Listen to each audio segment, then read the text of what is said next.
BJP ने UP चुनाव के लिए जारी अपनी पहली लिस्ट में 68% सीटों पर ओबीसी, अनुसूचित जाति और महिला उम्मीदवारों को मौका दिया है, जिसमें पहले चरण की 58 सीटों में से 57 सीटें, जबकि दूसरे चरण की 55 सीटों में से 48 उम्मीदवारों के नामों का ऐलान किया गया।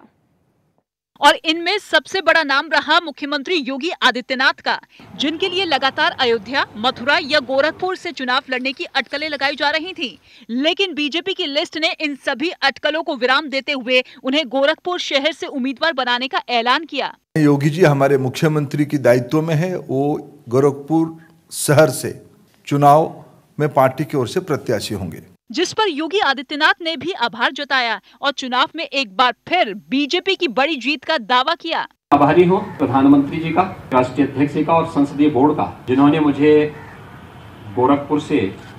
भारतीय जनता पार्टी का प्रत्याशी बनाया है। वहीं समाजवादी पार्टी के अध्यक्ष अखिलेश यादव ने योगी आदित्यनाथ को गोरखपुर से उम्मीदवार बनाए जाने पर तंज कसा। जनता भेजती उन्हें घर, लेकिन भारतीय जनता पार्टी ने उन्हें घर भेज दिया है। हालांकि जानकार बीजेपी उम्मीदवारों की पहली लिस्ट को हाल के दिनों में अनदेखी का आरोप लगाकर बीजेपी छोड़कर गए ओबीसी नेताओं को करारा जवाब मान रहे हैं,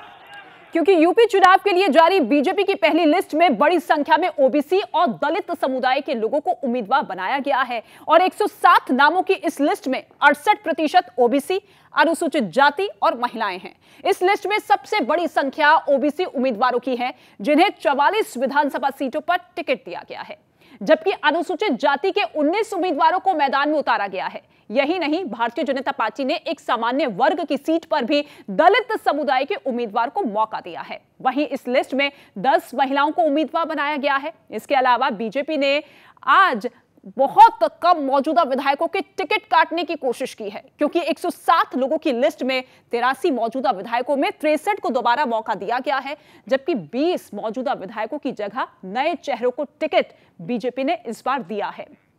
100 बात की एक बात यह कि पिछले दिनों स्वामी प्रसाद मौर्य समेत 3 मंत्रियों और 14 विधायकों ने दलित विरोधी होने का आरोप लगाते हुए बीजेपी छोड़ने का ऐलान किया था और बीजेपी ने यूपी चुनाव के लिए जारी पहली लिस्ट के जरिए बगावत करने वाले नेताओं के आरोपों को पूरी तरह से खारिज करने की कोशिश की, जिसमें उन्होंने करीब 60% सीटों पर ओबीसी और अनुसूचित जाति के उम्मीदवारों को मैदान में उतार दिया है।